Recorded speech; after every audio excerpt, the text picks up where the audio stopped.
Hey guys, this video will provide basic information on the installation of the HPLC system. The introduction is divided into 4 parts: installation requirements, installation of the device, initiated process, and stopped process. First, we will introduce the installation requirement. The width and the depth of the bench where the HPLC system is placed should not be less than 0.6 meters, and 1 meter is recommended. The back of the equipment should be at least 0.15 meters from the wall, and the top of the equipment needs to be uncovered. The indoor temperature of the laboratory should be between 4 and 35 centigrade with a temperature variation of less than 2 centigrade per hour. Humidity is maintained at 45 to 85%.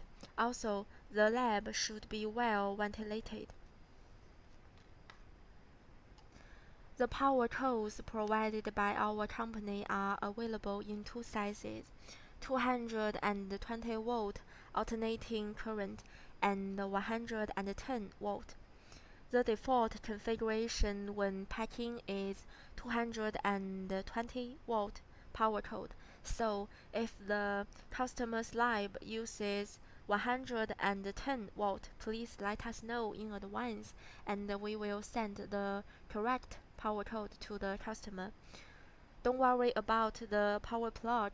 We will prepare the corresponding power converter to be packed with the equipment. The most important thing is to pay attention to the safety of electricity in the process of using. Before the start, we have to make sure that the configuration of the computer meets the conditions of use. Now you can see it on the screen. If your system does not contain a DAD detector, you only need to prepare it by following the first paragraph. On the contrary, you need to prepare according to the second paragraph of the text. For the chromatography system, the solvent requirements are listed on the page. First, the methanol grade needs to be either chromatography grade or gradient grade. The conductivity requirement for ultra-pure water is 18.25 megaohm. The last 2 lines are the recommended concentrations of test repeatability and detection limits. The next section is the installation of the equipment. First, you need to count the number of instruments and then place them one by one on the bench. Our company recommends that you place them according to this picture. Note that the pumps and detectors have fastening screws underneath the device and they need to be removed before use. At the beginning, we have to connect the piping of the system, starting with the peristaltic pump section. In the first picture, we can see that there is a clamp on the instrument. We need to unpack the liquid inlet tubes, which are marked by label 1, and fix the tubes to the clamp. Find the black flush fittings from the attachment package and install them to the near side of the pump head. Now use the silicone hose to connect these flushing joints and the peristaltic pump, and then put both ends of the hose in the flush bottle. The liquid circle is joined by the white curve. Don't forget to inject the solution into the bottle. We suggest you to prepare 10% methanol for 20 ml for flushing and change it once a week. To avoid emissions, we connect the lines according to the direction of fluid flow. Install the mixer assembly on the side of pump. This photo is too old. We only have one mixer in our standard setup now. After installing it, connect the input tube of the mixer assembly to the upper port of the vent valve and tighten it. Then, connect the waste liquid pipe assembly of the vent valve to the right port of the vent valve and tighten it by hand. Now we come to the connection of autosampler. Take a PIC tube, use it to connect the input of preheating module. Let the end passes through the column oven and the left opening of autosampler finally connected to port 1 of the injection valve. About the output of the preheating module, we connect it to the input of the column. Otherwise, the sampling valve must use the specified type of connector. You can see it in label 5 position. Then we connected the column and the detector with a PIC tube. The tube also need to pass through the column oven. The other output of the detector is connected to the waste tube.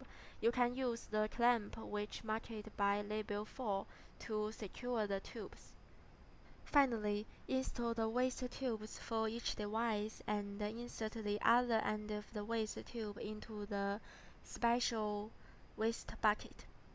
The connected instrument is shown in the figure.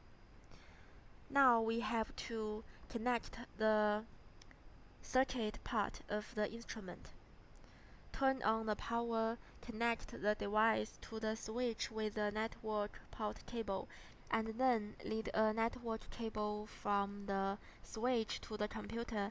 If you have enough serial ports, you can also connect the device directly to the computer via serial port. The picture on the right is a partial view of the autosampler.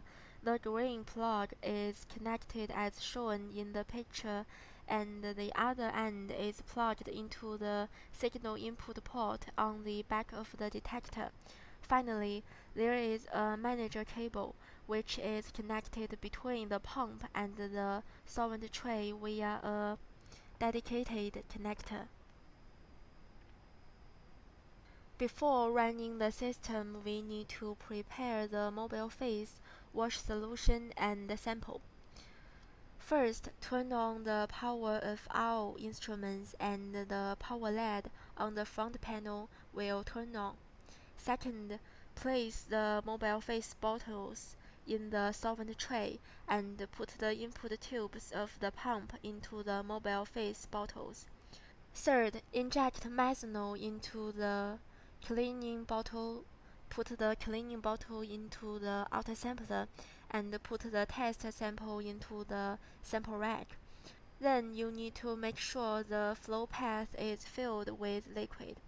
First, remove the lunar connector, insert the syringe, rotate the purge knob counterclockwise. Second, click the purge button on the right side of the acquisition interface of the software. Select channel A and the high pressure pump enters the fast operation mode. At this time, manually pump the syringe until about 5 ml of liquid is in the syringe. You can also manually extract the piston while using the syringe so that the liquid in the line will fill the pump body faster. Third, using the same method to select channel B, C, and D in order to complete the flushing. Finally, click the Start Wash button on the control interface of the autosampler and the autosampler will flush automatically. Next, you'll be able to use your device normally. At the end of the use, it is recommended that you follow the procedure in the manual to flush the column and the entire system. After flushing, click Stop in the software interface and finally turn off the power of all equipment.